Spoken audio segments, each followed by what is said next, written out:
But these are the basic ingredients, but I wanted to show something first. So, I'm modifying my recipe. The first time I tried this, I used guajillo or ancho, Arbol, and the Morita pepper, but I didn't put any ancho in it. This time I'm just going to put a couple of ancho for a background red in flavor. And I'm using 2 of those, 2 of the ancho peppers, 5 of the Morita pepper, and just a handful pinch of the Arbol. And then the question is, do we add in any of the piquin peppers? They're quite hot, so 1 or 2 maybe at most. And then lots of garlic. Then there'll be tomato. And this is a red rice wine vinegar. It's very flavorful. A little bit of salt will go in, and some citric acid. And then we'll judge thickness for pourability. Might have to add a little water in the blender. We'll blend that all down. But I wanted to show something. So the guajillo peppers and the ancho peppers I have opened up and removed all the internals and the seeds and the stem. Right? And the reason you want to do that is this. That was inside of the dried peppers some mold.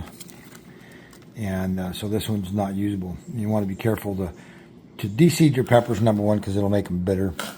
And number 2, to make sure the peppers is good to use. So that one's not usable. We're going to roast the peppers a little bit, and as they roast, they're different sized peppers, so they're going to get ready at different speeds, as well as the garlic. I'm going to move them into the blender as they become ready. And so I'm just going to put them in here and put some heat to them. See how they roast up a little bit.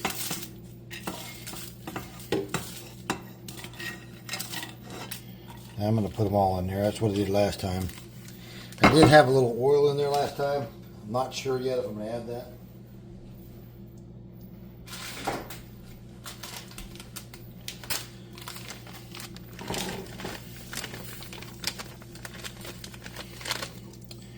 In my opinion, most sauces, you can't have enough garlic.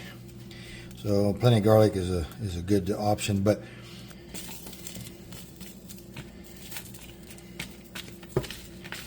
down on the heat.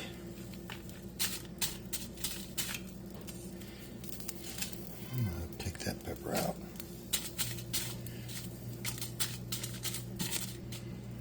So I've got this on a pretty high heat at the moment.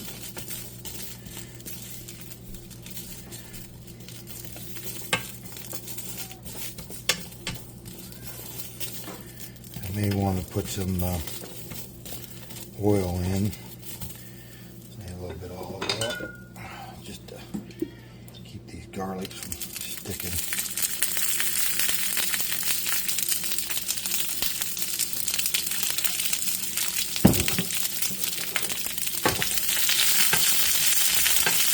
Now she's popping.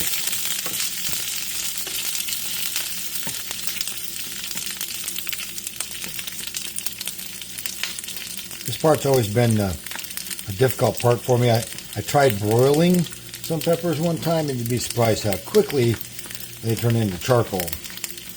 So went back to using the pan just to heat them up a little bit. It does a couple of things. It brings out the aromatic nature of the pepper, and I think preps the outer skin of the pepper to blend down a little better.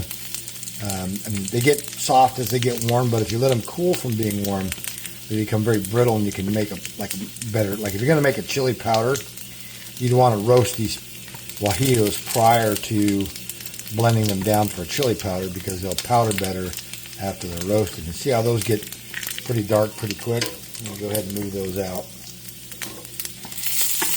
But it seems like the Arbol peppers take a little longer. And the Morita peppers probably don't need it. They're smoked already, but I'm just throwing them in there just because.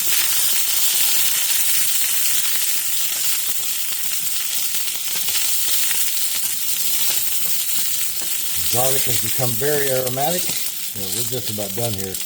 Quick process. They don't need to be in there long.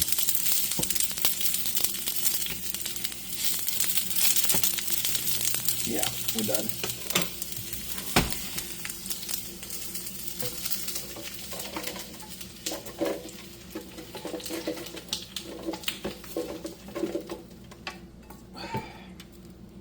kernel of corn. So it's not a lot of pepper, but they are 60,000 Scoville, so they're going to add some heat. And I put a few of those in there. They almost feel like a kernel of corn. Added a little bit of water and a touch of Sauvignon Blanc to blend these peppers down. Then we'll add in the tomatoes and put it back on the stove to cook those peppers in, let them seep a little bit, and then we'll pull it off, blend it again, let it cool, put the vinegar in and the pH, citric acid stuff, and then do a taste test. Here we go.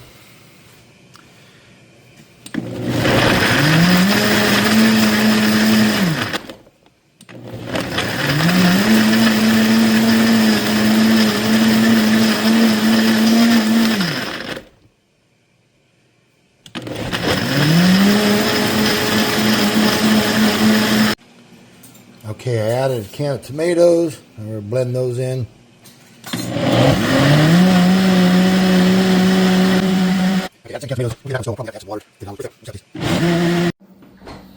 Okay, so I put about a half a teaspoon of citric acid in there.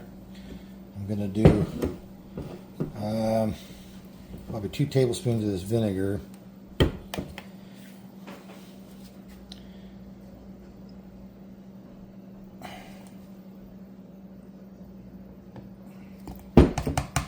I don't normally put vinegars in my hot sauce, but I like the flavor of this vinegar. It adds quite a bit. I'm going to put maybe half a teaspoon of salt.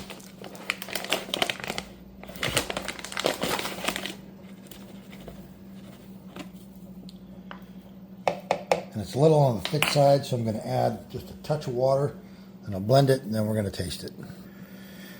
Okay, got a pretty nice color to it.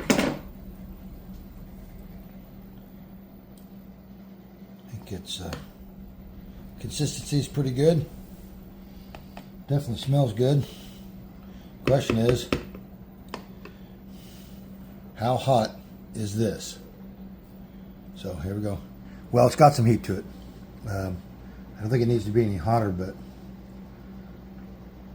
I think it might need some more salt.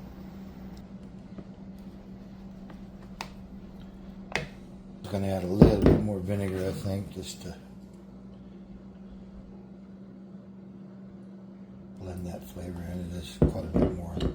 Blend this up, and I'm going to heat it up.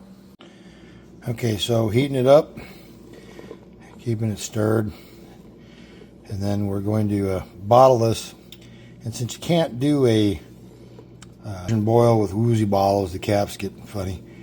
You do an inverted heated bottling. So once it's in the bottle, flip it upside down, let it cool that way. So we're just starting to hit see how it boils around the wood?